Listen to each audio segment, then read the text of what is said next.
Hi there, and welcome back. My name's Tor, and welcome to my spicy channel. We're on episode 2 of what I done seen on the internet. And today, we'll be looking at some more evangelical preachers, because why not? Our first one we will be looking at is Pat Robertson, who is this guy. Oh, ain't he cute? Let's see what he has to say about a horrible, nasty, natural disaster. Let's take a look. This is a calamity of cataclysmic proportions. I'm sure it's the worst thing that's happened since the tsunami, and it's a mess, Pat. Well, if all those buildings are down, I understand more are fallen than they're standing. It may be a blessing in disguise. There might be a massive rebuilding of that country. Is that possible? Well, I don't know. I would think that that would be a pretty optimistic attitude. Christy, something happened a long time ago in Haiti, and people may not want to talk about it. They were under the heel of the French. You know, Napoleon III and whatever.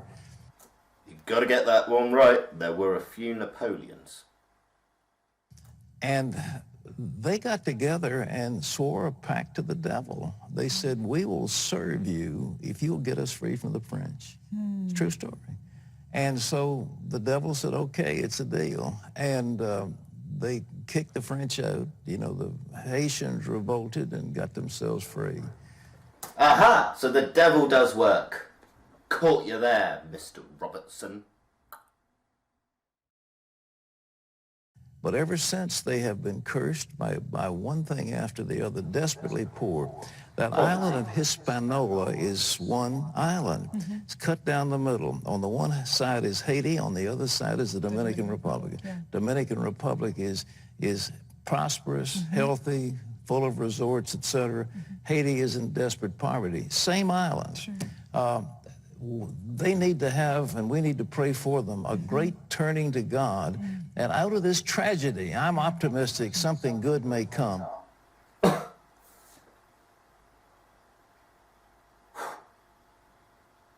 What?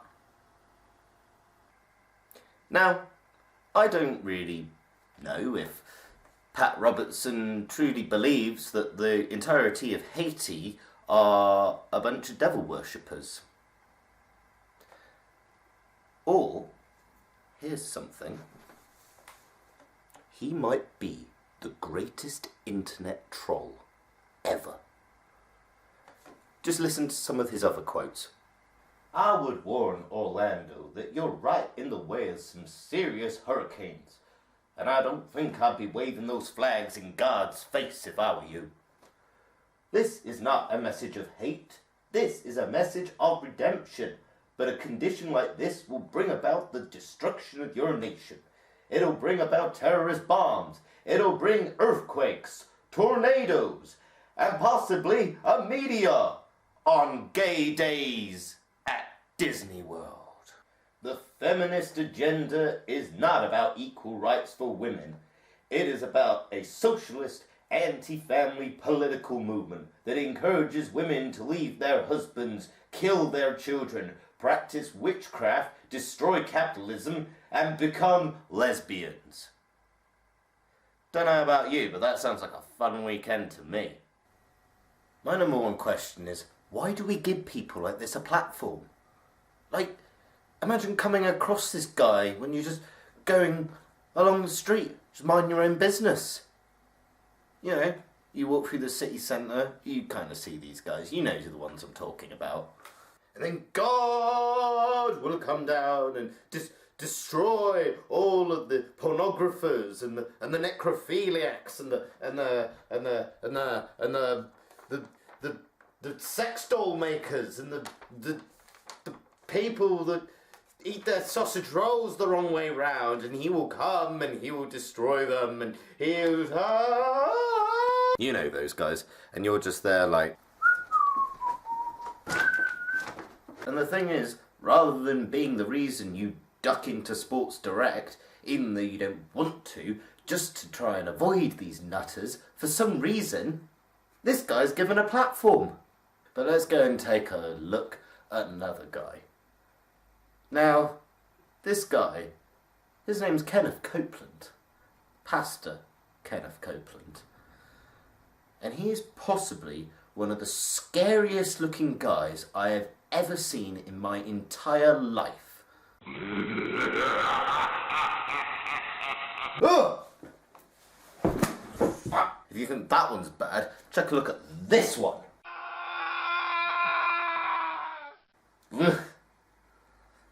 It looks like Bilbo Baggins from that one scene. You know the scene. Now, but in all seriousness, this guy is the richest pastor in America. He is worth $300 million as of April 2020. Now, what's that quote? What's that quote? It's from a very famous book. Oh yeah, I remember. It was the Bible. What was the quote? Oh yeah, it's easier for a camel to pass through the eye of a needle than it is for a rich man to enter the kingdom of heaven. Pastor Kenneth Copeland has something to say to his flock. Something involving tithes. What are tithes, you ask? Tithes, as Google put it, is when you give 1/10 of your annual produce or earnings, formerly taken as a tax for the support of the church and clergy. It's much like zakat in Islam, because, you know, I like to put a little spice in there. Because these evangelicals really don't like Islam. There's a reason this is Tor's spicy channel. Now, what does Kenneth Copeland have to say about tithing? About these hard times, these hard economics, these hard times? Well, don't worry. Kenneth Copeland has the answer. Fear of this coronavirus is faith in its ability to hurt you or kill you. The fear of what are we going to do? I'm getting laid off at work. Hey, your job's not your source. Don't stop giving me money. I need money. If it is, you're in trouble. Jesus is your source. Whatever you do right now, don't you stop tithing. Don't you stop sowing offerings. Pay me money! If it is, you're in trouble. Jesus is your source. Whatever you do right now, don't you stop tithing. Don't you stop sowing offerings. Pay me money! Well, they won't let us go to church. Well, email it in there, text to give or something, but you get your tithe in that church. If you have to go take it down there and drop it off and stick it under the door or something. Whose house is this? Is it Pablo Escobar's? No! It's Kenneth Copeland's. And here is his private plane, which he acquired off Tyler Perry. But now, thanks to the coronavirus, the churches are closed. The mega churches have shut their doors. So, Kenneth Copeland ain't getting his tithings in. So, what does he do? Well, we can trust good old Mr. Copeland because he's got a solution. Watch now as he single-handedly, well, I'll not say single-handedly, he's got his whole group of fanboys. Him and his fanboys blow away the coronavirus. I mean that literally. Win! Win! Almighty! Almighty! Strong! Strong! Shall win!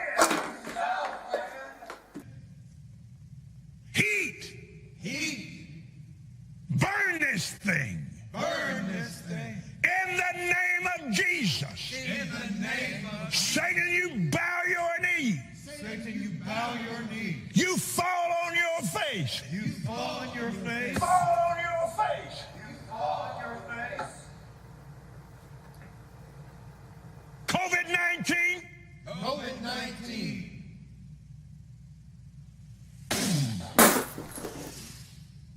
I blow the wind of God The wind of God on you. on you. You are destroyed forever. You are destroyed forever.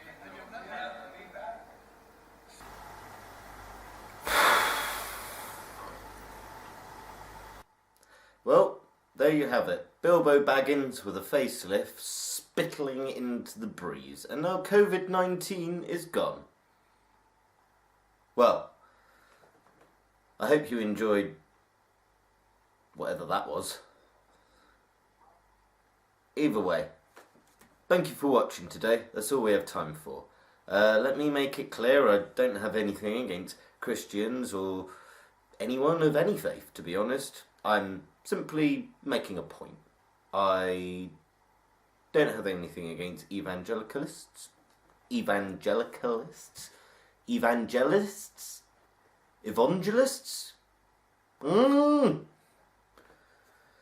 This video was a lot of fun to make, and I'll be releasing more content in the future. Sadly, this is the last I'll be doing on the Evangelical Preachers of America. But it was a lot of fun. But I think I'm quite done with crazy myself. I'll be moving on to a new subject next video, which should be fairly soon because I have an unreal amount of time on my hands. So, subscribe to me. Please, give me more views. I don't know, I'm enjoying this YouTube thing. And I'm going to post a link down the bottom if you hadn't caught my first video. Don't watch it, it's terrible. I'm going to post a link down in the description for my Instagram and my TikTok, because I'm on that as well. Either way, I hope you've enjoyed the video, and please subscribe to me. Did I really say that? I probably did. Either way, subscribe to me. Or don't. You're an adult. Do what you want. Thanks for having you, and as always, stay spicy. Hello there. General Kenobi.